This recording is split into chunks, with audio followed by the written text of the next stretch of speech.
Welcome back to Design in Color's 2020 webinar series, The GRIOT. Each week, we continue a collective investigation and promotion of sacred space and design.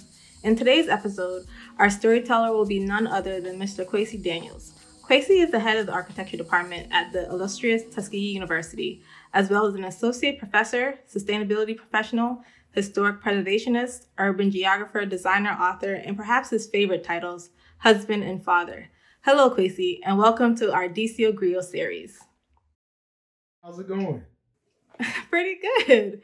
Myself and Design in Color in our network are honored to have you here with us.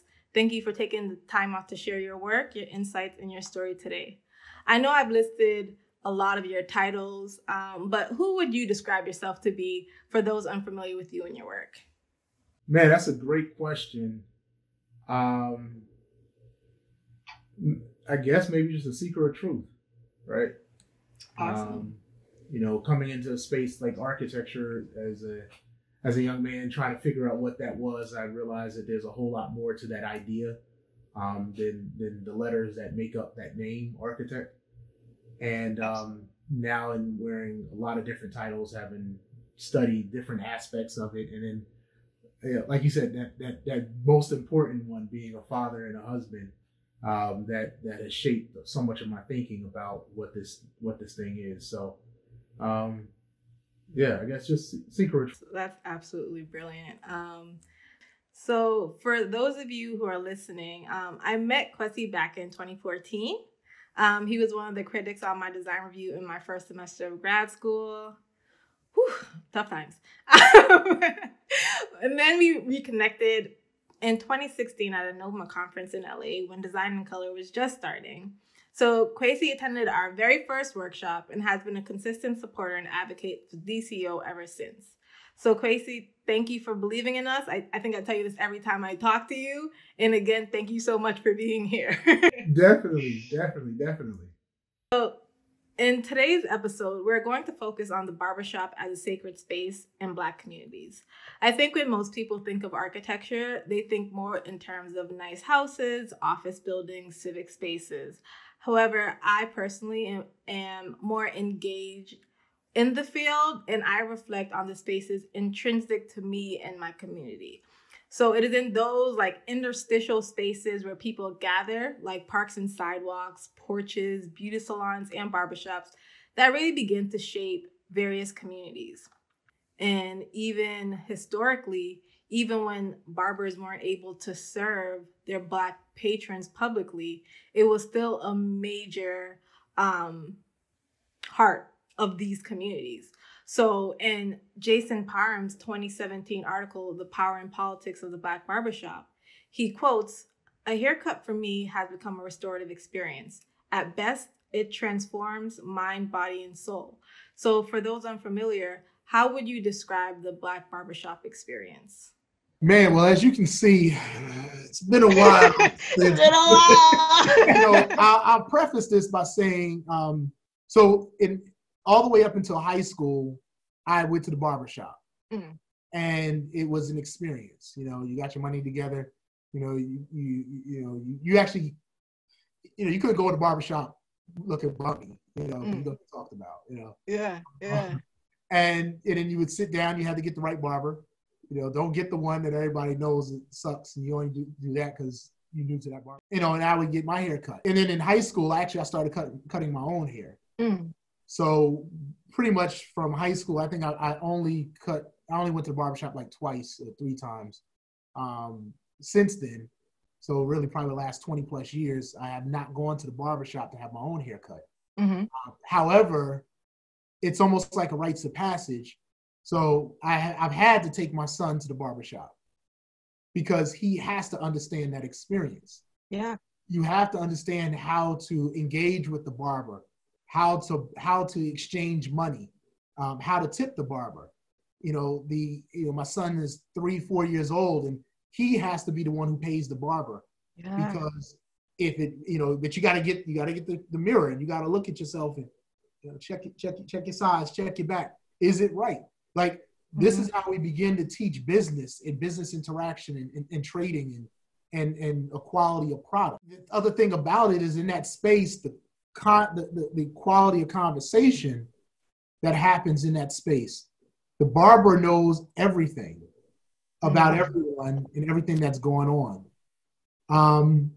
The barber is the psychologist for the community. We talk about some couch time. That's your chair time. You sit with the barber, and he lets you know some things. I had an experience actually about 4 years ago. It was a very humbling experience with the barbershop, right? I had gone back home. I'm originally from Neptune, New Jersey. It's in central New Jersey. Well, there was a young man that was at the barber. That was a barber. His name was Joey. I remember walking in, and I hadn't been back home in probably over a decade. Nothing consistent enough where I was actually touching the ground and touching folks. And through the years, I've learned to wear my armor, and I consider that armor as that thing that you wear as a person of color that allows you to have a boundary between you and the rest of the world. And oftentimes that world is a white space. It's a white world. For me, it's my bow tie, it's my vest, it's my suit jacket. This is my armor. In essence, as far as I'm concerned, I'm going to war every day I leave my house, because I don't know whether or not someone's going to approach me incorrectly. I don't believe that this armor protects me from being treated any kind of way. I just acknowledge that it will force someone else to pause for a second. Right? Yeah. When you don't fit the trope that you're accustomed to, if you're accustomed to the white tee and the jeans on a brown body, and I'm a brown body that doesn't have the white tee and jeans, it forces you to pause enough for me to, I may have to make a quick escape. We just saw that the jogging suit through a white neighborhood, that can be a trope for a robber. And so a person recognizes you as someone jogging in a jogging suit as someone's robbing the neighborhood. Who knows? Maybe if I'm jogging in my suit and tie, maybe I'm living, or it gives them enough pause that I can see them and recognize what you're seeing me a certain kind of way. And maybe I have to have a different conversation with you, right? It can be a disarming thing. Well, I say all of that because in our communities, we don't have to wear the armor. We have a different armor we have to wear, but it's not this armor. And when you go back home, that armor is not, to wear that armor, people are going to call you out on it. Yeah. And I walked into the black barbershop. I walked up to Joey. I hadn't seen him in so long. And then somebody, and I don't know if you've had this experience, as someone who's been away from home for so long, I don't know where I know you from. Yep. And so faces and that recognition is not as strong as it used to be. Right. And then with age, we don't see people as we always saw them. So I saw Joey. Joey saw me, and he disarmed me immediately. And he was like, "Man, you don't recognize me? Man, I remember you when you was back when, a youngin." And I felt embarrassed, right? After we said what we had to say, I went to the car and I started to disarm myself. But that's what the black barbershop does. The black barbershop disarms you because, like I said, they are the psychologists. Yeah. They can read you. They see you coming and going. They know all the challenges you've been facing. And you sit in that chair and you are in your most vulnerable space. They're taking something sharp, putting it to your head, and they have the ability to draw blood. Right. And you're asking them to shape you up, to make you look presentable, to carve you up and shape you so that when you go out into the world, you have your best face on to meet the challenges that are awaiting you. And however they make you look, that is who you're going to believe yourself to be. So if you've walked into that barbershop not feeling good about yourself, they're going to send you out feeling like you're $1 million. You know, look in that mirror. And they're going to hype you in there. They're going to hype you, man. Yeah. They're going to put that smell good on you. You're gonna have my man that's gonna come in that sells the oils or sells incense, or you're gonna have somebody come in with these. So when you walk out, you're gonna have your cologne. You're gonna have your riding music. Mm-hmm. You might get yourself a good meal. You might get yourself some good reading material. You're definitely gonna learn some stuff about what it means, you know, how to handle your business. You're gonna learn some good gossip about who's doing what and where they doing it. You're going to learn about the new fashions that are taking place, and you're going to get connected again with the community that you're in. And so the Black Barbershop as a Black space, it is one of the most authentic environments that we continue to have, because a lot of our authentic environments have been usurped post the 1960s integration. And the Black Barbershop just happens to be one that continues to stay true to that mission. The Black Barbershop offers this sort of spatial juxtaposition between vulnerability and healing while you're kind of refreshing your maintenance or your beauty regime. So as a Black man in America, how do you think the barbershop has impacted you generationally? So the reason I started cutting my own hair is because my father told me that my great-grandfather was a barber. And he told me that it was inherently in you to be able to cut hair. I don't know how true it is, but I ain't too shabby, and I cleaned it up, and like I said, for 20+ years I haven't had to go to the barbershop. So generationally, and the fact that while I can cut my son's hair, it's like I said, it's a rites of passage. You must still go to the Black barbershop. You have to understand how to have your hair cut, how to engage in that space. And if you choose to do it yourself, you can. If you don't, so be it. So generationally, going from my great-grandfather who cut hair to my uncle who used to cut hair, to growing up watching my father cut his own hair, to going to the barbershop as a kid up and through high school, getting my hair cut, to now having my son go to the barbershop to have his hair cut. It's it's a staple of our community. And it's a space that if you don't know how to interact with it, you miss a major part of the culture that we consider Black in America. Major. Yeah. That's so major. I think I'm always, as a female looking in who does not go to the barbershop, I'm always captivated by the loyalty between Black men and their barbers. Why do you think that is? Again, it's that I'd say it's the same for women, right? By no means am I a woman, but I have a wife who I've had a chance to learn a lot about the challenges that Black women have with their hair and having their hair cared. And, depending on the culture you're in and how you acknowledge hair is a very sacred element to our bodies, right? When, I used to have locks. They used to be down my back. Wow. I cut my locks because I wanted to pay homage to a staple of our community who committed the last years of his life to working everybody out in the community. And he looked just like Billy Blank. I mean, he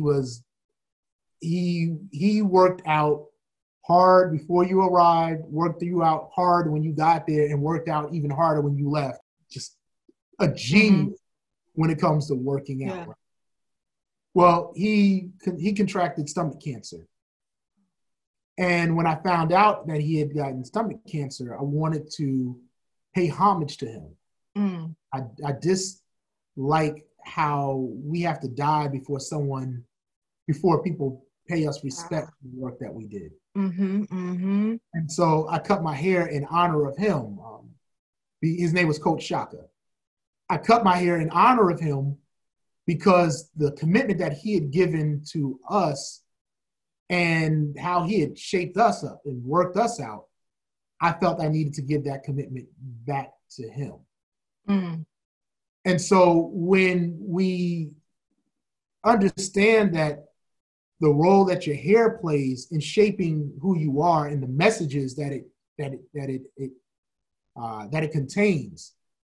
Historically, when we cornrowed our hair during the period of enslavement, that was done because we had messages on our hair. The way we cornrowed the hair would tell everybody what the escape route would be. Right. You know, the period of time that a mother spends with her daughters when she does their hair, that builds a bond of trust between the daughter and the mother. The relationship between a woman and her beautician, that beautician can either keep your hair growing or it can make your hair go short. Right. And so that correlation is there with the black barber and for black men and their barber. Every barber ain't gonna make you look right. Right. Every barber doesn't know how to get that hairline as tight as you want it. Like my hairline got to be tight. Yeah. Every barber doesn't know how to do that, right? When it comes to certain styles, to make your hair lay a certain kind of way, to put the part in your hair to make it look right. Listen, to not F up my hairline, like period. Yes. You know, like, and you only have one shot. Yeah. Like, you can't come and start talking about you're gonna edge me up and you mess up my hairline. I gotta wait a month before my hairline grow back in. Yep. So there is a sacred bond between the person who does your hair and you, whether you're a black woman or you're a black man. And that bond is a real bond. It's a sacred bond that we honor. And then at the same time, as I said, that there's that space of being able to release. We, a lot of us are walking out into the world where there's a barrage of things that hit us every single day. Yeah. The way you wear your hair is a political statement. I am telling you through the way I wear my hair, my politics. And so if I wear my hair as an afro, I'm telling you my politics. If I cornrow, here are my politics. If I straighten it, my politics. If I dye it, these are my politics. You can understand how we can have a conversation based on how I wear my hair. And because of all of the forces that you're constantly dealing with, the Black space through the barbershop is the space that I am allowed to debrief. I'm allowed to let that go. I'm allowed to let my hair down, literally and figuratively. And I'm allowed to let off all of that weight for that moment as I get in a chair that elevates me, where my feet are no longer on the ground. And then they tell me lean back. Yep. So now I'm like weightless.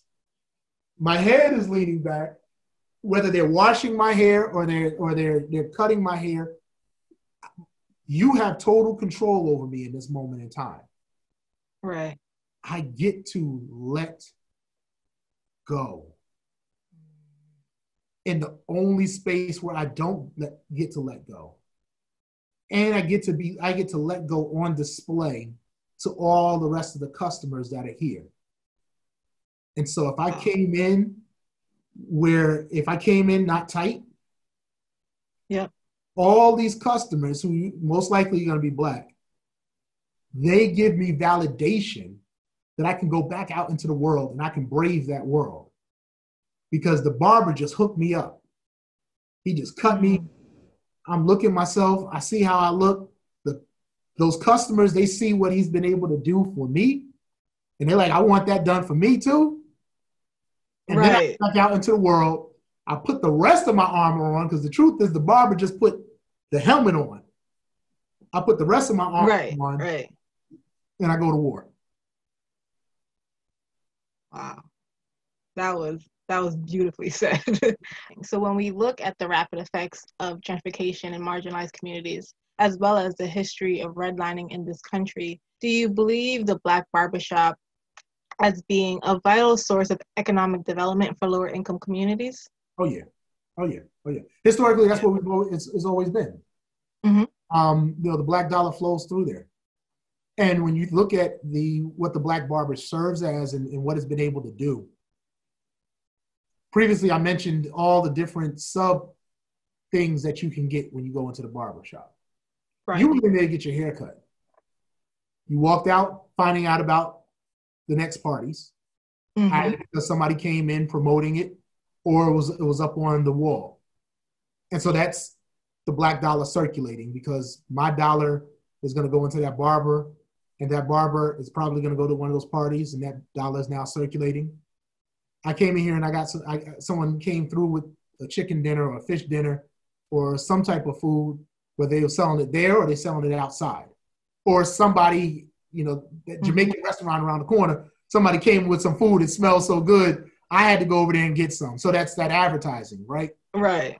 And so that dollar is circulating some more. You're going to have somebody coming with some smell good, right? And so I'm going to be buying some oils off of somebody.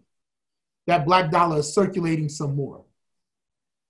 There might be somebody coming in talking about healthcare. I mean, there are a number of Black barbershops now who are recognizing their power as within the community.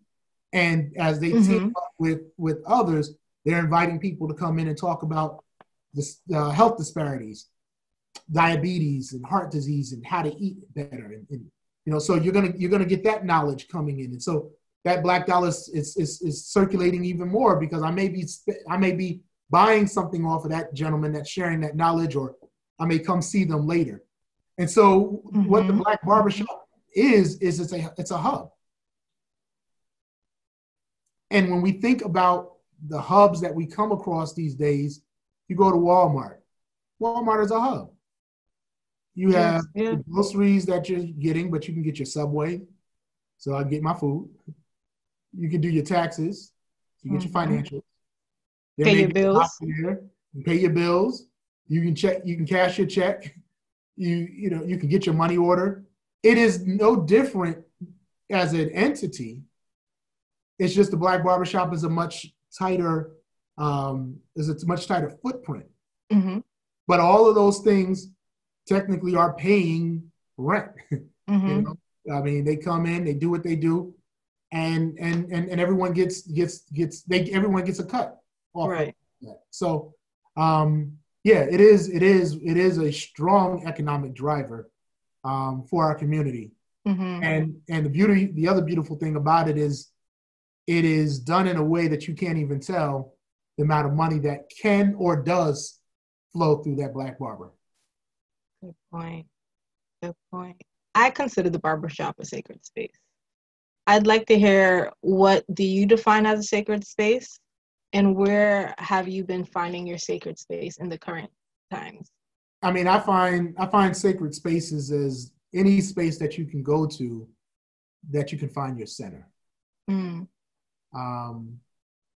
So for me, for those who have not had the honor of or privilege of being able to come to Tuskegee's campus, the campus as a whole is a sacred space. I think any space where Black hands have touched and have massaged and shaped it as in their own image, or have put their energy into it, has a sacred quality about it. And then within that sacred space, we have representations of, we have monuments that are representation of figures like Booker T. Washington. And then we have our pure sacred space, which is our cemetery on campus, where the energy of those who shaped the campus lives eternally. So when I think about sacred spaces for myself, it is wherever I can go that I can center myself in order to go back out into the world to do the work that I have to do. Yeah. That space that I can convene with the ancestors. You know, I can get connected again. I can get grounded. You know, years ago, before I'd come back to be an administrator at Tuskegee, man, I might fly into Atlanta and I would literally drive down 2 hours just to touch the ground. And literally get out and just touch the ground, and hop back in the car and go back. Just because I felt the necessity to ground myself. I mean, we ground buildings, you know, so that when lightning strikes, it don't set the building on fire. We ground everything else. You know, our bodies are no different. They have to be grounded. And I believe as people of color who happen to live in an environment that race matters, and whether you subscribe to these racial classifications or not does not preclude whether or not you're going to be impacted by the racial classifications that are assigned to you. You have to ground yourself, and in order to release these things. You know, who was it? Baldwin said that to be Black in America is to live in a state of constant rage. Yep. That's only because you got to ground yourself. Yeah. You ground yourself, you bring yourself down, and you can smile again. Absolutely. How is sacred space practiced in urban cities in America? And the reason why I ask that is because we see informal gathering spaces, such as a barbershop, being so important to our community. So why is these informalized gathering spaces so important to a stratified diaspora? I mean, we have a lot of sacred spaces. And what I mean, in my definition, you said it's a place that you can center yourself. It's a place that I can be 100% me. Right. It's also a place that you have to be, there are rules to engaging. And I'll share with you what I mean.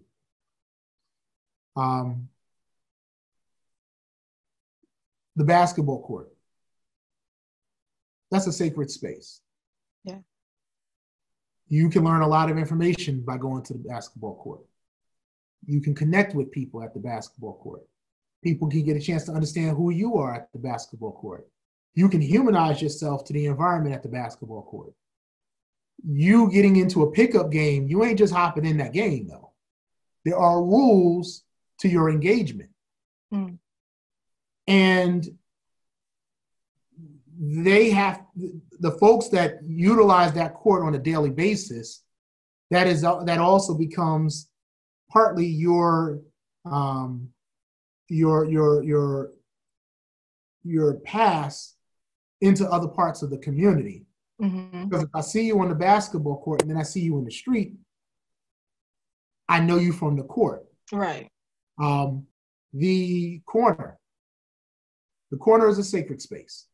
Yeah. You know it's a sacred space because you ain't just walking through a group of guys sitting on the corner.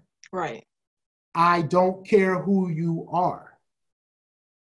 You are going to think about how you approach that space. Because if you have guys that are on that corner that have formalized the space based off of their placement, there is a informal boundary that's been established. And what they will do out of respect to you as you're walking is they'll make that circle, that boundary, they'll make it smaller so that you can pass around them.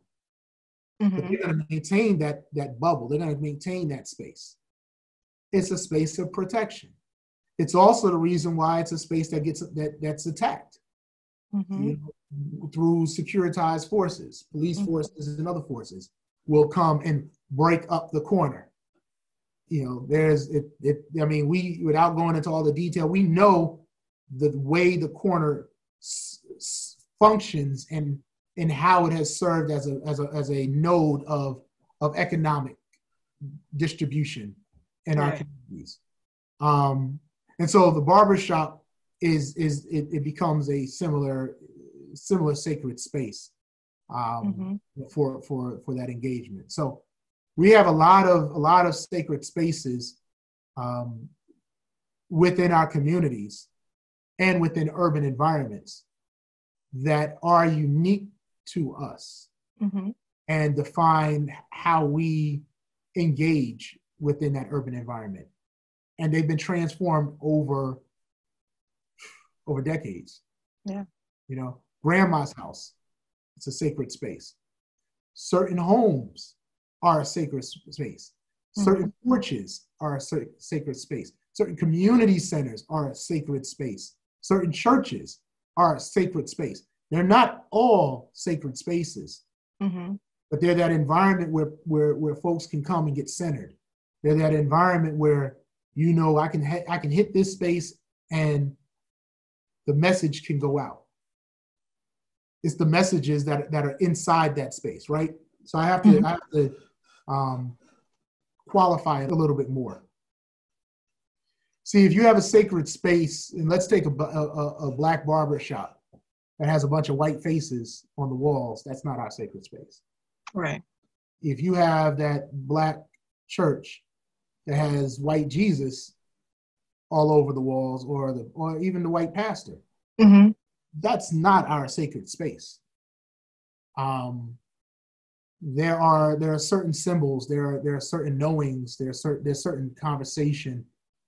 There are certain things that happen in our spaces that communicate to us that this is supposed to be our sacred space. And then it's only our engagement and our own personal understanding of what is sacred to us. Because every space, that just because it's a black space, that doesn't mean it's sacred for you. It might be sacred for somebody else. You immediately are disconnected from that environment when that sacred space is no longer there. Right.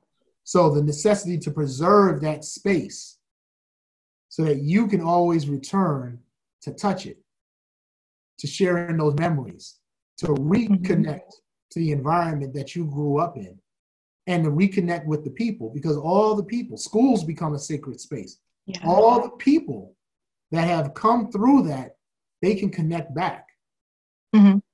So while in understanding the Black community and we go into these environments, I was just listening to a gentleman I had interviewed.